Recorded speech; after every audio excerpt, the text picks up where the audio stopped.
देश देख रहा है, देश देख रहा है, एक अकेला कितनों को भारी पड़ रहा है, एक अकेला कितनों को भारी पड़ रहा है। अरे नारे बोलने के लिए भी, नारे बोलने के लिए भी उनको बदल करना पड़ता है। जो भी ये बोलता है घंटे भर से आवाज की जवाब देना। आदरणीय सभापति जी, एक कन्विक्शन के कारण चला हूं, देश के लिए जीता हूं, देश के लिए कुछ करने के लिए निकला हुआ हूं। और इसलिए ये राजनीतिक खेल खेलने वाले लोग, उनके अंदर वो हौसला नहीं है, वो ढूंढ रहे हैं, बचने का रास्ता खोज रहे हैं।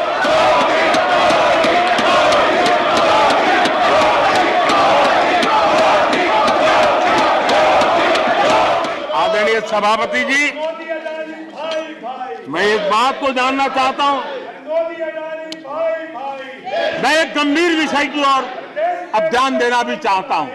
महत्वपूर्ण विषयों को मैंने स्पर्श किया है और आज देश में आर्थिक नीतियों की जिनको समझ नहीं है, जो 24 घंटा राजनीति के सिवा कुछ सोचते नहीं है, जो सत्ता के खेल खेलना यही जिनको सार्वजनिक जीवन का काम दिखता है, उन्होंने अर्थनीति को अनर्थ नीति में परिवर्तित कर दिया।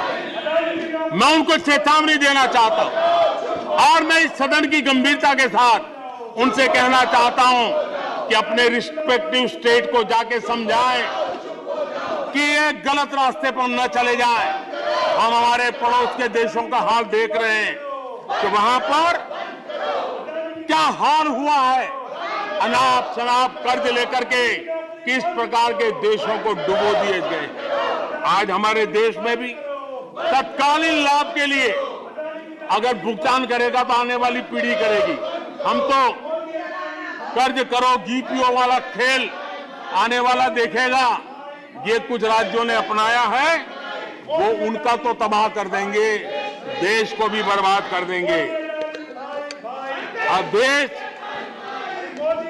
अब कर्ज के तले दबते जा रहे हैं। ये देश आज दुनिया में उनको कर्ज देने के लिए कोई तैयार नहीं है, ये मुसीबतों से गुजर रहे हैं।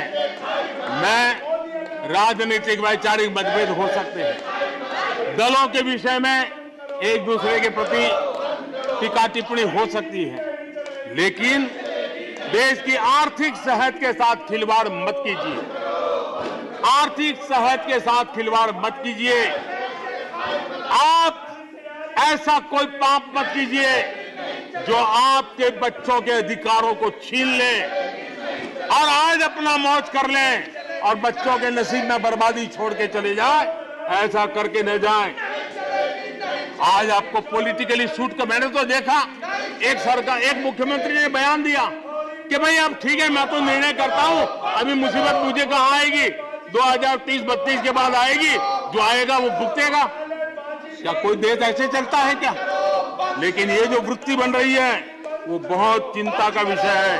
आदरणीय सभापति जी, देश की आर्थिक सेहत के लिए राज्यों ने भी अपनी आर्थिक सेहत के संबंध में डिसिप्लिन का रास्ता चुनना पड़ेगा और तभी जाकर के वे राज्य भी इस विकास की यात्रा का लाभ ले पाएंगे और उनके राज्यों के नागरिकों का भला करने में हमें भी सुविधा हो जाएगी, ताकि हम उन तक लाभ पहुंचाना चाहते हैं।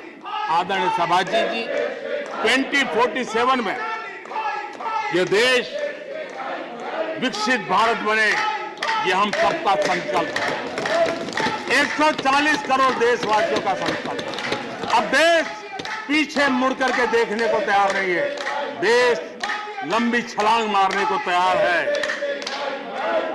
जिनकी 2 वक्त की रोटी का सपना था उसको आपने एड्रेस नहीं किया, हमने उसको एड्रेस किया है। जिसको सामाजिक न्याय की अपेक्षा थी, जो आपने एड्रेस नहीं किया, हमने एड्रेस किया है। जिन अवसरों को तलाशता था, उन अवसरों को उपलब्ध कराने के लिए हमने अनेक कदम उठाए हैं और आजाद भारत का जो सपना है, उन सपने को पूरा करने के लिए हम संकल्पबद्ध होकर के चले। और आदरणीय सभापति जी, देश देख रहा है, देश देख रहा है, एक अकेला कितनों को भारी पड़ रहा है, एक अकेला कितनों को भारी पड़ रहा है।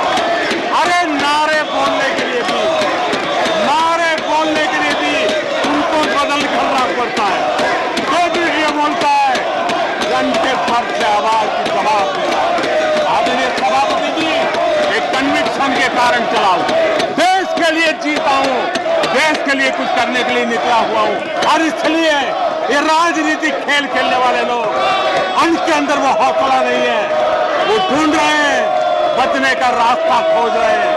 आदरणीय सभापति जी, राष्ट्रपति जी के उम्दा भाषण को, राष्ट्रपति जी के मार्गदर्शक भाषण को, राष्ट्रपति जी के प्रेरक भाषण को इस सदन के अंदर अभिनंदन करते हुए, धन्यवाद करते हुए, आपका भी आभार व्यक्त करते हुए अपनी बात को समाप्त करता हूं।